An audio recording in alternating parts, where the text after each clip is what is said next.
Welcome to another movie talk segment here on Movie Reedviews with me, Cody Reed.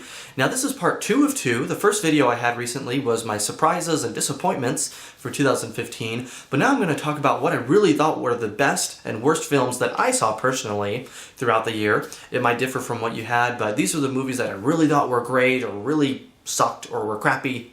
And so yeah, I'll talk about the whole year, really just kind of going from release date from like January to December because I don't have a numbered list, but we'll see how it compares to yours.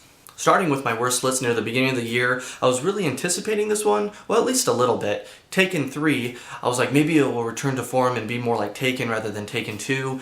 And it was more like Taken 2, just a lot of shaky cam and just kind of rehashing a lot of the same stuff, so meh.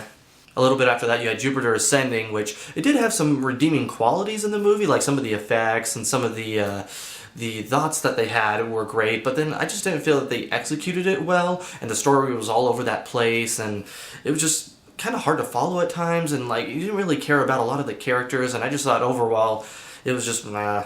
Also, again, near the beginning of the year, you had The Lazarus Effect, which might have been one of the worst I saw during the year, just because it wasn't scary, like at all. It just didn't scare me. It was a bunch of jump scares and I knew exactly what was going to happen before it did happen.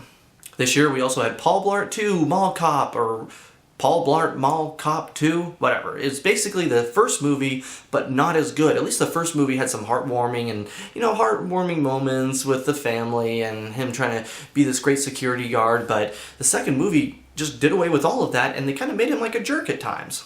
You also had Aloha, which I almost put on my disappointments list, but when I was thinking about it, I'm just like, it wasn't a good movie. It just like the plot was okay, and the characters were there, but I really didn't know what was happening during the whole movie. I'm like, this guy is going back to Hawaii.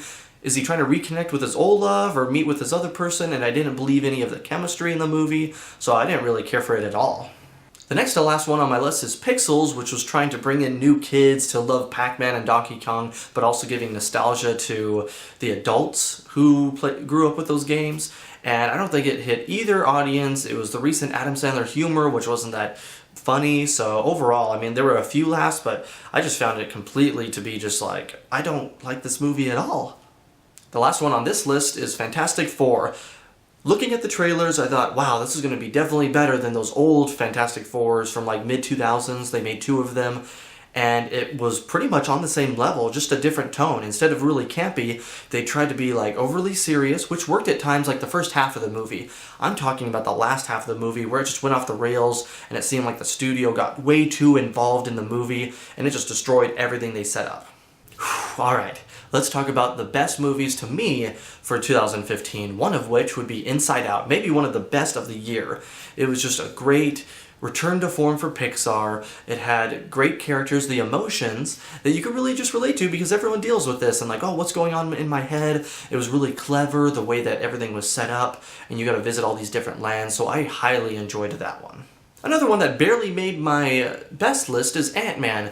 I did like it more than Avengers Age of Ultron and some other movies that came out that were also around that same level, but I just really had a fun time with Ant-Man, and I saw it a few times. The humor was great.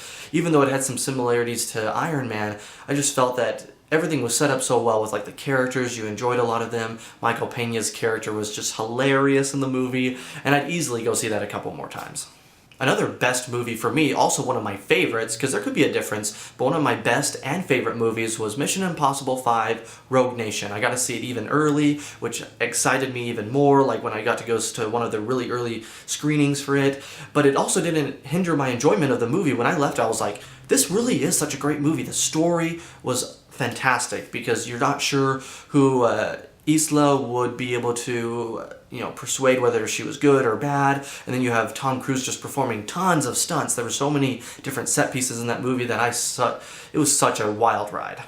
Next we have The Martian. Matt Damon blows it out of the water as Mark Watney, who's stranded on Mars. That's not really a spoiler because that's the whole point of the movie, but you get to see him being a space pirate out there and trying to figure out how to survive and trying to contact NASA, and the whole movie was just enjoyable, but it also had like suspenseful and intense moments. One recently that made my list was Creed, because it was just fantastic seeing the Rocky franchise come back to form. It was almost like a reboot, but also a remake and a sequel. I don't know, it's kind of weird like that, but you have Sylvester Stallone as Rocky in this older role now, coaching Adonis Creed, who's trying to become his own fighter, trying to make himself his own name, rather than building on the Creed name.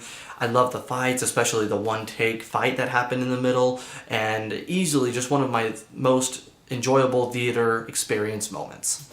And finally, the last one to make the list was Star Wars Episode 7, The Force Awakens. It really has awoken. You can see my review of that came out recently. It barely made the list because I made this video after Star Wars, and so yeah, easily one of the best Star Wars movies in my opinion. I mean, the older ones are still good, but with this one, with the updated effects and them really trying to just focus on the characters, I think it's one of the top 3. It probably beats at least 1 or 2 of the sequels, I apologize, the original trilogy, and so it's one of those top Star Wars movies in my opinion. Alright, how did my list compare to yours? Again, like I said in my last video, I saw about 45 movies, so it's probably more than a lot of you might have seen, especially general moviegoers, but hey, that doesn't mean you can't have your own best and worst list. So make sure to subscribe to my YouTube channel. We could keep the conversation going by also leaving some comments below, and I'll see what your list was. You can also send me an email at moviereedviews@gmail.com. Thanks so much for watching, and I'll see you next year.